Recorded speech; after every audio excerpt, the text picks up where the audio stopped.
If I mysteriously go missing, funny thing is MrBeast said, if that happens, can I have Twitter? And Elon Musk responded, okay.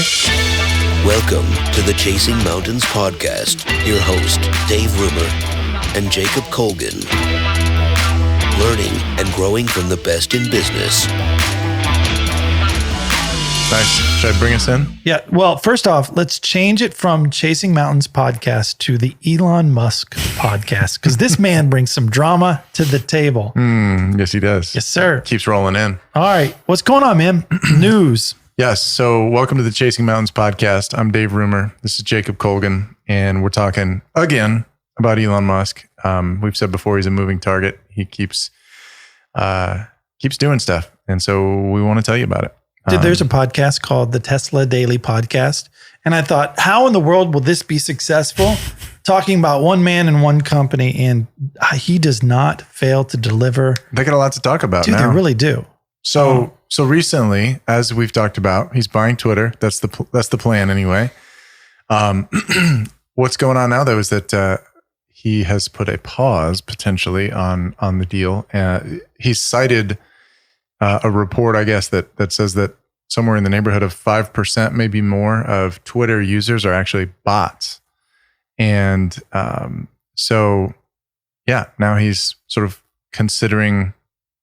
That's not a small number.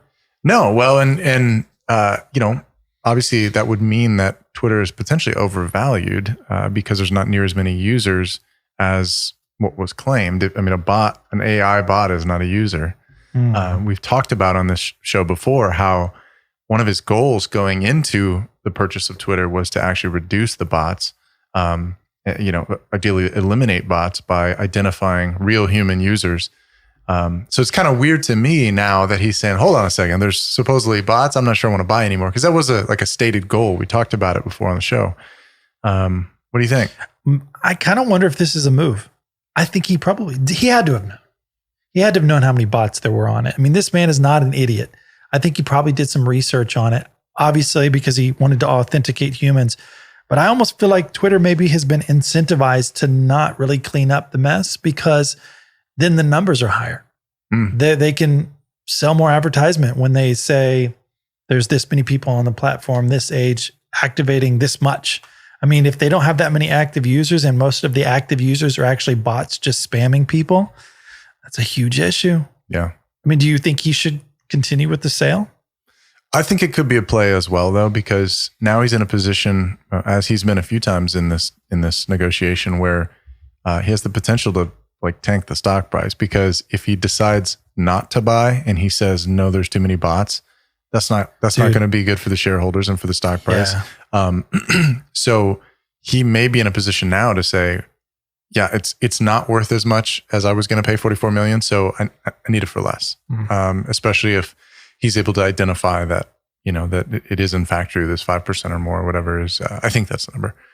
It's an interesting thing. And meanwhile, you've got, I guess, some high level leadership at Twitter that's jumping ship. Why do they want to jump ship so much? Why, if they really believed that those values that they hold are important, why wouldn't they just stick with it and try to influence the company from within in a positive way, instead of just throwing a hissy fit and demanding to leave? Like, what's the deal? Yeah. I mean, there could be more to it. If some reports are already coming out that there are more bots than what was publicly disclosed, there could be other things that haven't been publicly disclosed.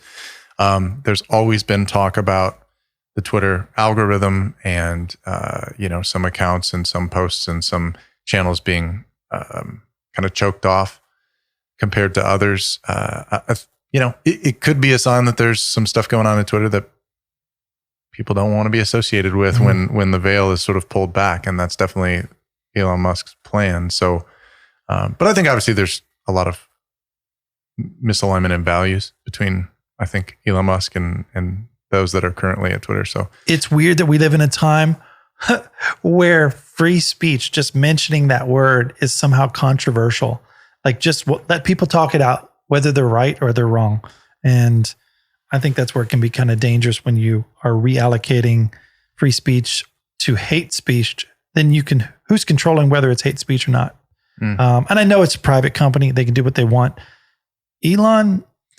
Well, it's not right now. Well, no. Right? I mean, still not. No, it's not. I'm meaning it's a company. It's not like a government is more so what I meant. Yeah. I don't know about you, but I hopped on Twitter more lately than I ever have. He is a troll, and it's kind of funny. I think he's a memester, man. Yeah. It's entertaining. He mentioned something. I couldn't find the tweet. I was looking for it, but it said something about if I mysteriously go missing, something about that. And funny thing is, MrBeast said, if that happens, can I have Twitter? And Elon Musk responded, okay. Okay. And then MrBeast responded with no takesy backsies.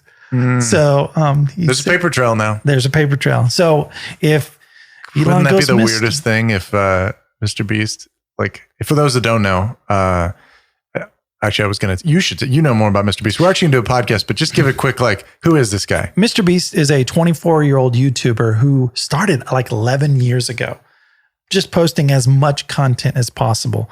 And he blew up, but he blew up in an interesting way where he would like count to 100,000. He would say the word PewDiePie 100,000 times or whatever it was, or for 24 hours straight. It was crazy stuff. He would like bury himself alive for 50 hours and just do YouTube videos on it. But the man is a business pro because he understands that he's got to scale it. He knows he's the character, he's the main person, but he delegates pretty good. He has editors, he has multiple channels. He does philanthropy like better than most like nonprofits. He's impressive to me, and he's 24. I'm 40 basically, and we'll do a podcast on him in the future. But yes, the paper trail is there. He asked Elon Musk if something does go missing, or if he goes missing or mysteriously dies, MrBeast gets it. We'll see. Let's hope not. First off, who has the balls to just text that out? Look, if you do go missing, can I have Twitter? Now, if he goes missing, I feel like MrBeast. He's going to be, the number one person of interest. One thing I do love about MrBeast, and we'll talk about on the podcast, the kid is obsessed. He'll try a thumbnail 10 different ways, 20 different ways, this shade of green, that shade of green, and he'll test out what the algorithm liked and what people like, and then that'll be his final one, and he'll change it 6 months later. He is obsessed with finding the best way to create the best video. I'm sorry, but that's impressive. And maybe it'd be great to lead Twitter then. Probably. Elon Musk, I swear to God, get it for cheaper. And I think this is the way he's doing it. I personally think it's a little bit of a play, exposing how many bots there actually are. I think they're shocked on how many 5% is not a small number. Yeah, no, it's 1 in 20. Jeez. And that's kind of a lot. Yeah. So, and these aren't like just fake accounts and they're doing nothing. They're actively putting out propaganda or trying to sell you something or trick people into getting their Bitcoin, Mm-hmm. So yeah, we'll see. If this guy keeps moving at this rate, there'll probably be more for us to talk about. But which, by the way, did you see his dance he did? Unfortunately, yeah, I did. I think, dude, it's almost like he knows that people are going to meme that out, and so he did it on purpose. I don't think he cares. I don't think he cares either. There's something. You got to respect it, right? Yeah, there's something that's kind of really wonderful about a CEO.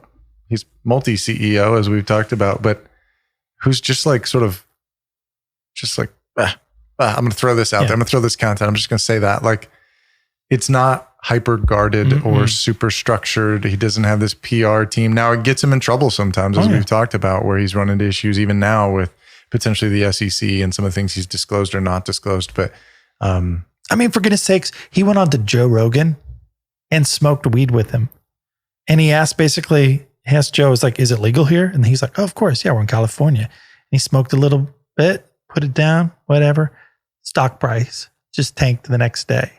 And it cracks me up. A normal CEO would never, ever think about doing that, especially the size of podcast Joe Rogan has. They probably wouldn't go on the Joe Rogan podcast just because it's not it's too free form and it's too real and authentic. And you can't be on something for 3 hours and fake it. Yeah. Like, and so it's kind of nice. It's kind of cool to see it. It is funny how many people hate Elon Musk though. And they just hate that he's successful. I look at that and I go, look, we got a comment where someone's like, you shouldn't, worship these people. And it's like, no, we're not worshiping these people. It's like respect. You're talking about a nerd from Africa who went from creating his own little game to now he's a CEO of multiple billion-dollar corporations. And he's kind of doing a hostile takeover. You got to respect the game a little bit. Yeah. And it just keeps getting more and more interesting. Mm-hmm. Or how many people, this one bothers me, and maybe we'll take this out because it's a little political, but how many people are saying, oh, you could end world hunger with your money? Number one, the math does not make sense. And number two, why is it his responsibility? Isn't it the responsibility of governments who have way more money than Elon Musk ever has? Why do you think people hate on billionaires so much? And why do they always come up with your money we could cure, world hunger or poverty? Yeah. I don't know. Are you asking me? Yeah, I'm asking you. I mean, I think it's a big oversimplification of how to solve the problem. Solving world hunger is far more expensive and complex than I think the average person thinks that it is. If you study it and you look into it and you look into the research, there's lots of governments around the world whose population is in poverty and they have the kind of money. They have billions and billions of dollars, somewhere in the neighborhood of what we're talking about. 230 billion is what Elon Musk has. So like there are governments that have that kind of money that haven't solved world hunger. Also, most of the data shows that $230 billion would solve it temporarily for a pretty short period of time. Not to mention all of the direct employees of Elon Musk at all of his companies, all of the third-party suppliers that are probably much more expansive and probably more global. There's probably all kinds of parts suppliers and raw material suppliers that are around the world. And, different kinds of factories and product providers that are, in business to serve Elon Musk's corporation. So those folks and those subsidiaries are all kept, out of poverty, earning wages. It also, that argument doesn't take into account all the things Elon Musk is doing to forward civilization. So, I mean, he's looking at space exploration. He's looking at, electric vehicles, tunneling under the ground through the Boring Company to change how we do our transportation. And all the research in, power supply, whether it's, like the Tesla batteries, solar, he's getting into that. So like, is it Skylink? Starlink. I mean, these are some pretty revolutionary things that I think are set to change how we live life, to change our, civilization as we know it. And not to mention that most people just don't understand when they say he's worth $235 billion doesn't mean he has $235 billion sitting in a bank account. Well, that's my point. I have to think he doesn't. There's no way that he does. Most of that has to be wrapped up in the form of an investment in his companies. And that's my point, is that essentially to solve world hunger by that argument, you'd have to liquidate all of those, presumably liquidate all those organizations. Which would, in the process of liquidation, like in the process of that, the company would, the stock would tank. Because if you're trying to sell off all your stock, people think, what's going on? I got to dump too. Something's happening. And then basically before he could sell all of his stock, the stock would be worth almost nothing. Right. But it would also mean that the full value to civilization of Starlink would never be realized. What he's working to create with the Boring Company, what he's looking to accomplish with, everything with Tesla. I mean, there's been a lot Tesla's been a huge success, but I mean, I think there's a lot more. Can you actually check and see how many employees work for Elon? between all of his companies or just Tesla. I mean, it seems like if you really want to help the poor people or solve poverty, it's, get good jobs out there for people. And that's what he's doing. He's creating a lot of jobs. Like, it's a big deal that he's creating jobs, but I guess the point I'm trying to make is he's also pursuing things that will change life as we know it potentially. Right. So, I mean, through the free market and through the innovation that he's pursuing through technology and other things, there will be other opportunities created to bring entire regions, perhaps the entire world, out of poverty and to improve the lives of people around the entire world. That's kind of, that's what I believe. And I think that is kind of the going argument for, or against, I should say, this whole idea that like he should just liquidate everything and give his entire wealth to the cause of poverty based on, these are human beings that are putting together these projections, by the way. And a lot of these projections, when somebody says on a report, X amount of dollars at this time, at this place could solve world hunger. Well, could it really? And for how long? Is this really an exhaustive report? Have we really polled all the experts? Because there's a lot of experts that also disagree with that. So anyway, Bobby, sorry, were you able to find that? Yeah, it says between Tesla and SpaceX, there's more than 100,000 people combined. That's his employees, not including the third-party companies that supply them. Yeah, I was going to say, presumably, thank you, Bobby, the people working at SpaceX and working at Tesla, working at the Boring Company, these are probably some pretty well-off, wealthy folks. These are software developers. These are people that are engineers. They're not in poverty, and if they don't work at these companies, they're not going to be in poverty. They're going to go work somewhere else. Sure. And the SpaceX employee that no longer works at SpaceX is going to go work at Blue Origin or some other, like NASA or something. But look at even some of these other third world countries are now prepping for all the lithium, the lead, the nickel that they need, all the resources. It's basically creating entire industries that before the EV was there was a niche group of people in different states that had a monopoly on it. And these people are going in, they need so much resources right now to fill all the battery needs that it's helping out a lot of countries too. I just don't like that they've... And those are the folks, by the way, I think that do stand to benefit in a huge way when we talk about lifting communities out of poverty. I think there's certain communities in regions of the world where they're mining for these resources. Those are local people that are often brought in to it's definitely an international multi-billion-dollar company that comes in and says, okay, we're going to mine for this resource here. But typically they'll hire a lot of folks from those regions and provide jobs. So, which helps those local regional economies in oftentimes, second and third world countries. So theoretically, let's just say they did liquidate entirely all of his stocks, everything, and nothing went down as priced out right now, sold. Let's just say they got $235 billion. Who are they going to give it to? Government? Right. And they don't have a great track record of spending it correctly. So it's I don't like that argument. I do like when CEOs give back and they there's what's that pledge that the billionaires do where when they die, they're going to give half their wealth to charity. I forget what that's called. The billionaire pledge or something. I don't know. Most of the billionaires do it. I'm not a billionaire, so I don't know how that works. Yeah. If I was, maybe I'd pledge for that. I think that seems like a good cause. I'm almost thinking it would be bad. Is it legit? It's legit. I know Bill Gates did it. Warren Buffett's done it, and a bunch of other billionaires. And the idea of just giving all that wealth to your children too, it could be damaging to. Oh, sure. They've got to want it. They got to. Oh, I'm sure they want it. No, what I mean is they need to have a desire of their own. They can't just.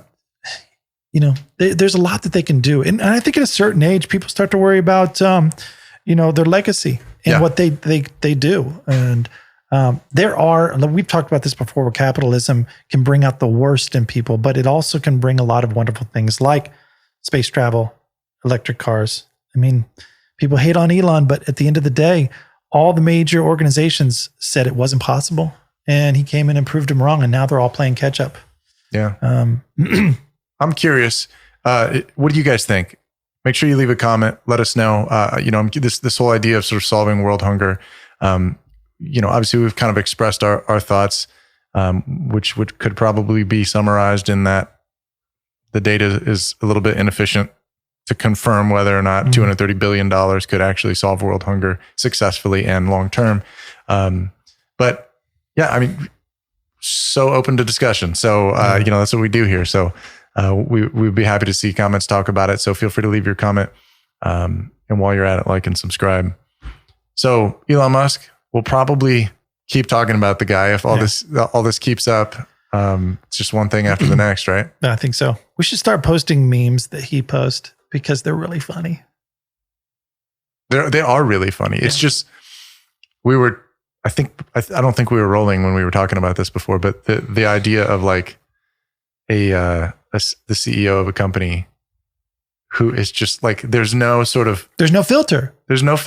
There's no layer of like an entire team of PR employees that, are basically like checking and double checking all the messaging that goes. He's just like, boom, send it off on Twitter. Here's my thoughts. And typically they're sarcastic and pretty directed.